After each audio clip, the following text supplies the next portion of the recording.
Hello students, welcome to my channel. So आज हम class 4th EVS का chapter first discuss करेंगे जो आपकी बुक लुकिंग अराउंड में से है। चैप्टर का नेम है गोइंग टू स्कूल। सो इसका फर्स्ट क्वेश्चन देखते हैं। Observe pictures 1 and 2। In this picture children are pulling the buckets from the well. Can you tell the difference in both the pictures? Which would be easier using the pulley or not using it to lift things. So यहाँ पे दो pictures दिए हैं, तो आपको बताना है कि इसमें क्या डिफरेंस है एंड कौन सा मेथड, जैसे कि दो बच्चे हैं अलग अलग मेथड से पानी निकालने की कोशिश कर रहे हैं, तो किस बच्चे को ज़्यादा एफ़र्ट लगाना पड़ेगा और किसको कम एफ़र्ट लगाना पड़ेगा। तो इसका आंसर पढ़ते हैं। In picture first, the child is trying hard to pull the bucket with hand, and in picture second, he is pulling the bucket easily. With the help of pulley, the pulley makes it easier to lift things. So पहली picture में बच्चा हाथ से bucket को निकाल रहा है, ठीक है, बिना पुली के। लेकिन सेकंड पिक्चर में बच्चा पुली का यूज़ कर रहा है। जो आपने देखा होगा कुएं के पास, वेल के पास एक पुली लगी होती है जिसकी हेल्प, जो एक व्हील होता है, तो उसकी हेल्प से पानी निकाला जाता है, ठीक है। जब उसकी हेल्प ली जाती है पुली की, तो बकेट को इजीली हम लिफ्ट कर सकते हैं, ठीक है, उसे पुल कर सकते हैं। लेकिन जब डायरेक्ट पानी बकेट में बकेट सीधा कुएं में डाल के पानी निकाला जाता है तो काफ़ी दिक्कत होती है। तो पिक्चर फर्स्ट में बच्चे को ज़्यादा एफर्ट लगेगा और पिक्चर सेकंड में कम एफर्ट लगेगा। सेकंड क्वेश्चन है, look around you, where all do you see the use of pulley by list them. कि अपने आसपास देखिए कि कहाँ कहाँ पे पुली का यूज़ होता है। तो for फैचिंग water, for carrying trolleys and in elevator, in crane and etcetera. तो पुली का यूज़ कहाँ कहाँ होता है? एक तो पानी के जहाँ पे वो होते हैं, कुएँ वगैरह होते हैं, वेल होते हैं, वहाँ पे पुली का यूज़ होता है। दूसरा, ट्रॉलीज़ पे भी पुली लगी होती है, ठीक है। एंड जो एलिवेटर होती है, हमारी लिफ्ट्स होती है, उस पर भी पुली लगी होती है। जो क्रेन्स होती हैं उस पर भी पुली लगी होती है। तो क्वेश्चन थर्ड देखते हैं। How is cement bridge different from the bamboo bridge? कि जो सीमेंट का ब्रिज होता है वो बैम्बू के ब्रिज से कैसे डिफरेंट है? तो इसका आंसर है, a cement bridge is made from cement bricks and iron rods, whereas a bamboo bridge is made of the bamboo stick, ropes and poles. A cement bridge is stronger than a bamboo bridge. More people can cross the cement bridge at a time. कि जो cement का bridge होता है वो किससे बना होता है? सीमेंट से, ब्रिक से, ठीक है, आयरन की रॉड से। और जो बैम्बू का ब्रिज होता है वो बैम्बू स्टिक से, रस्सी से, और जो रस्सी और जो बैम्बू के पोल्स होते हैं उससे बना होता है। तो सीमेंट ब्रिज पे लोग आसानी से जा सकते हैं, ज़्यादा लोग जा सकते हैं, लेकिन बैम्बू ब्रिज पे नहीं जा सकते, ठीक है। एक टाइम पे एक ही जना वहाँ पे या दो जने वहाँ पे चल सकते हैं, लेकिन सीमेंट ब्रिज पे कितने भी लोग जा सकते हैं। आपने देखा होगा कि शहरों में सीमेंट के ब्रिजेस होते हैं, फ्लाईओवर्स होते हैं, तो उस पर से कितनी गाड़ियाँ निकल जाती हैं, है ना। फोर्थ क्वेश्चन देखते हैं। How many people do you think can cross the bridge at one time? कि आपको क्या लगता होगा कि एक टाइम पे कितने लोग ब्रिज को पार कर सकते हैं? Many people can cross the bridge at one time, ठीक है, बहुत सारे लोग ब्रिज को पार कर सकते हैं एक टाइम पे, अगर वो ब्रिज सीमेंट का हो तो, ठीक है। क्वेश्चन फिफ्थ देखते हैं। If you had a chance which bridge would you like to use by? कि अगर आपको चांस मिले तो आप कौन सा ब्रिज यूज़ करोगे? तो आंसर में आप लिखेंगे, I would like to choose cement bridge because it's strong. कि मैं सीमेंट का ब्रिज इस्तेमाल करूँगा या करूँगी क्योंकि वो क्या होता है, वो स्ट्रॉन्ग होता है। क्वेश्चन सिक्स देखते हैं। Do you have to cross any bridge on the way to your school? If yes, what is the bridge like? कि आपको कोई ब्रिज यूज़ करना पड़ता है स्कूल जाते हुए, और अगर करना पड़ता है तो वो कैसा है? तो मैंने आंसर में नो लिखा है, no I don't have to cross any bridge on my way. लेकिन अगर आपको करना पड़ता है तो आप आंसर में येस लिखेंगे, और आप चाहें तो जिस भी मटेरियल से वो ब्रिज बना है, अगर वो सीमेंट से बना है तो आप सीमेंट लिखेंगे, अगर वो स्टोन्स से बना है तो स्टोन्स लिखेंगे, अगर वो बैम्बू से बना है तो आप बैम्बू लिखेंगे, ठीक है। उसके बाद क्वेश्चन सेवन्थ है। Find out from your grandparents what kind of bridges were there when they were young. कि जब आपके जो दादा दादी थे वो छोटे थे तो वो किस तरह का ब्रिज यूज़ करते थे ट्रांसपोर्टेशन के लिए या एक जगह से दूसरी जगह को पार करने के लिए।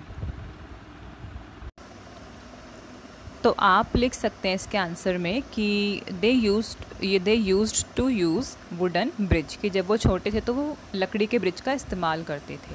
उसके बाद 8th क्वेश्चन देखते हैं, where is the bridge over water over a road between two mountains or somewhere else. ये जो ब्रिजेज़ होते हैं वो कहाँ बनाए जाते हैं, तो क्या वो पानी पे बनाए, लाइक रिवर पे बनाए जाते हैं, रोड पे बनाए जाते हैं, या दो माउंटेन्स के बीच में।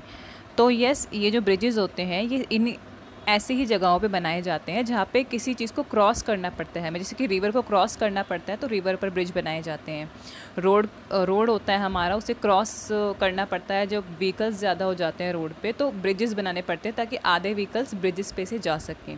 उसके बाद दो माउंटेन्स के बीच में ये ब्रिज होता है ताकि वो जो माउंटेन के बीच की खाई है उसे पार किया जा सके। तो आंसर में आप लिखेंगे bridges are made over the road rivers and between mountains. उसके बाद 9th क्वेश्चन है, who all use the bridge, is it used by people on foot or always by vehicles and animals, कि कौन कौन bridge का इस्तेमाल करता है, पैदल जाने वाले लोग करते हैं, व्हीकल्स यूज़ करते हैं, एनिमल्स। तो आंसर में आप लिखेंगे all people whether they walk or are on vehicles could use the bridge, कि चाहे लोग व्हीकल पे जा रहे हो चाहे वो वॉक कर रहे हो, सभी ब्रिजेस का यूज़ करते हैं। ठीक है, पुलों का यूज़ किया जाता है सभी लोगों के द्वारा। Does the bridge seem to be old or it is new.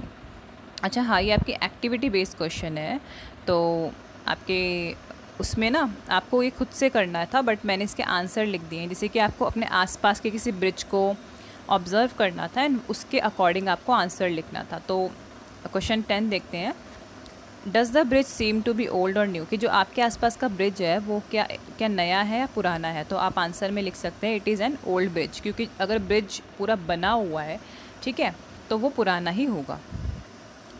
Answer question 11 है, find out what material are used in making the bridge, list some of them, कि जो आपके आसपास का ब्रिज है वो किस मटेरियल से बना है। ठीक है, और उसमें से कुछ मटेरियल्स के नाम आपको लिखने हैं। तो आंसर में आप लिखेंगे cement, iron, bricks and stones, concrete. तो ये सब मटेरियल से ब्रिज बने होते हैं। क्वेश्चन 12 है, imagine what difficulties there would be if the bridge was not there, कि क्या क्या डिफ़िकल्टी फेस करनी पड़ती है इंसानों को जब ब्रिजेस नहीं होते। तो आंसर में आप लिखेंगे if there was no bridge we would have more traffic on road, we would be unable to cross the rivers and mountains, कि अगर ब्रिजेस ना हो ना तो बहुत ज़्यादा ट्रैफिक हो जाएगा रोड पे, और हम जो रिवर्स वगैरह है उन्हें पार नहीं कर पाएंगे, माउंटेन्स को पार नहीं कर पाएंगे अगर ब्रिजेस ना हो तो। क्वेश्चन 13 है, have you seen any other kind of boats. तो इसके आंसर में आप इसमें पूछा है कि आपने किसी तरह की बोट देखी है। तो आंसर में आप जो भी आपने बोट देखी है आप लिख सकते हैं, अदरवाइज़ आप ये आंसर भी लिख सकते हैं कि आंसर है paddle boat, raw boat, motor boat and house boat. ठीक है, कि मैंने इस तरह की बोट्स देखी हुई हैं। क्वेश्चन 14 है, can you think of other ways by which we can travel on water, कि और ऐसे क्या तरीके हैं जिससे आप पानी में ट्रैवल कर सकते हैं। तो इसके आंसर में आप लिख सकते हैं we could use submarine in to travel in water, कि हम सबमरीन का यूज़ कर सकते हैं वाटर में ट्रैवल करने के लिए। उसके बाद क्वेश्चन 15 है, have you ever sat in the camel cart or horse carriage, where did you climb on it yourself or did someone help you, कि आप कभी किसी घोड़ा गाड़ी, कैमल कार्ट या हॉर्स कार्ट पे बैठे हैं, और अगर बैठे हैं तो आप खुद से उस पर क्लाइम किए, खुद से आप उस पर चढ़े हैं या आपको किसी ने चढ़ाया है। तो आंसर में आप लिख सकते हैं yes once I did riding on camel cart, I climbed on it with the help of cart rider, कि हाँ मैं कैमल कार्ट पे चढ़ा था या चढ़ी थी, या आप जिस भी कार्ट पे चढ़े थे आप वो लिख सकते हैं। मैंने अपना लिखा हुआ है कि इस पर एक्सपीरियंस, तो मैं कैमल कार्ट पे चढ़ी थी और मेरी हेल्प किसने की थी, कार्ट राइडर ने। ठीक है, क्योंकि कैमल बहुत ऊंचे होते हैं तो हम खुद से उस पर नहीं चढ़ सकते, लाइक छोटे बच्चे ना खुद से उस पर नहीं चढ़ सकते हैं, तो उनकी हेल्प की जाती है कार्ट राइडर्स द्वारा। क्वेश्चन 16 है, how did you feel riding in cart, also share your experience in the class also, कि आपको कैसा फील हुआ कार्ट पे राइड करते हुए, अपने एक्सपीरियंस को क्लास के साथ शेयर कीजिए। तो आप लिख सकते हैं आंसर में I felt very good by riding on camel cart or horse cart, whatever cart you travelled on. ठीक है, उसके बाद क्वेश्चन 17 है, do you have bullock cart where you live, does it have a roof, what kind of wheel do they have, कि जहाँ पे आप रहते हैं क्या आपके पास आपने कभी वहाँ पे बुलॉक कार्ट देखी है। ठीक है, और कैसी है वो बुलॉक कार्ट, उसकी रूफ़ है या नहीं है, ठीक है, उसके व्हील्स कितने हैं, आपको वो सब इन्फॉर्मेशन लिखनी है इस क्वेश्चन के आंसर में।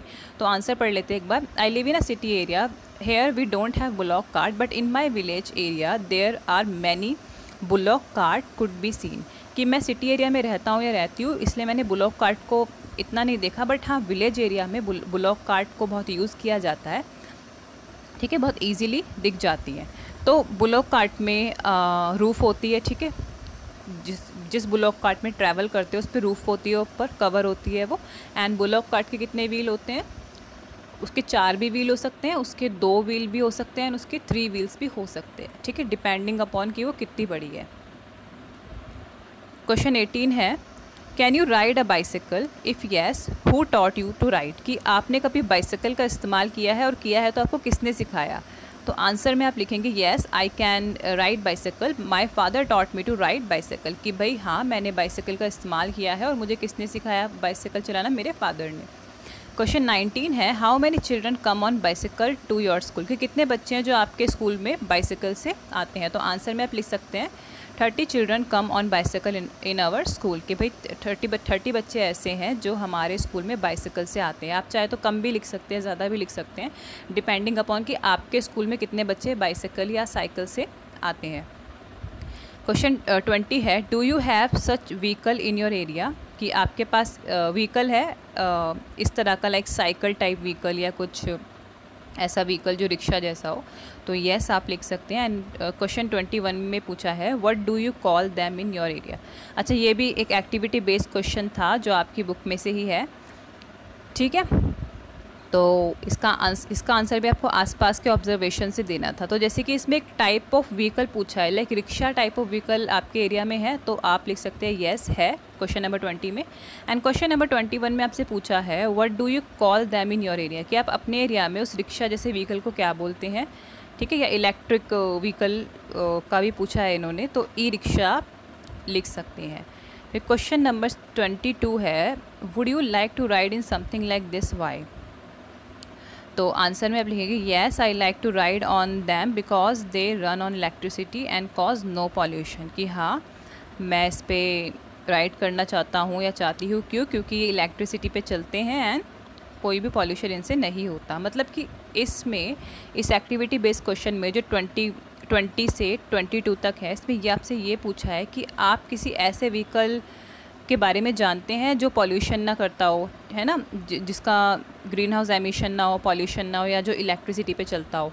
तो हाँ हमारे एरिया में होते हैं, येस, इसलिए मैंने क्वेश्चन नंबर 20 का आंसर येस लिखा है।